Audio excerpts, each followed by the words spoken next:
एक बार की बात है। एक घना जंगल था जिसमें बहुत सारे जानवर रहते थे।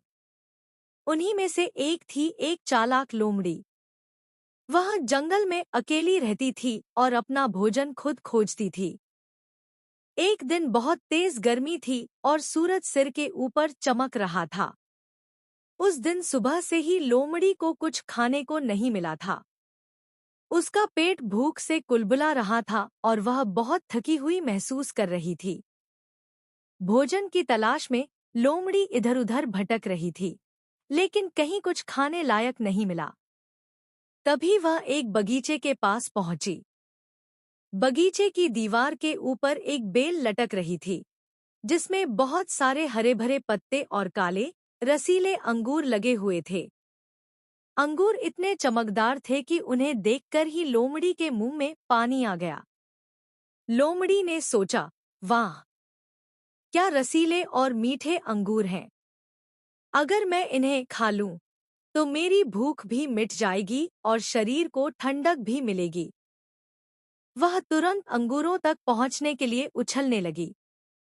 उसने पूरी ताकत से छलांग लगाई, लेकिन अंगूर उसकी पहुंच से बहुत ऊपर थे। उसने दोबारा कोशिश की और फिर तीसरी बार, लेकिन हर बार असफल रही। अब वह थोड़ी थकने लगी थी, फिर भी उसने हार नहीं मानी और बार-बार कूदती रही। लगातार कोशिशों के बावजूद जब वह अंगूर तक नहीं पहुंच पाई, तो वह बहुत निराश हो गई। उसकी सांसें तेज चलने लगी थी और शरीर थकावट से चूर हो गया था।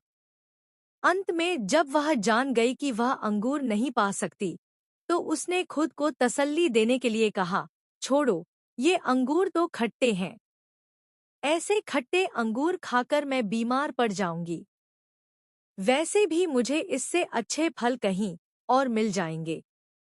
इतना कहकर वह वहां से चली गई और किसी दूसरे भोजन की तलाश में निकल पड़ी। यह कहानी हमें एक गहरी सीख देती है। जब हम किसी चीज को पाने में असफल हो जाते हैं, तो अक्सर हम उस चीज को ही गलत ठहराने लगते हैं, ताकि हमारी असफलता का बहाना मिल सके। लेकिन असली समझदारी यह है कि हम अपनी कमियों को पहचानें, मेहनत करें और फिर से कोशिश करें। बहाने बनाकर हम कभी भी अपने लक्ष्य तक नहीं पहुंच सकते। बच्चों को इस कहानी से यह सीख लेनी चाहिए कि जीवन में मेहनत और लगन से ही सफलता मिलती है। अगर कोई चीज पहली बार में न मिले, तो निराश होने के बजाय और प्रयास करना चाहिए, न कि उसकी बुराई कर देनी चाहिए।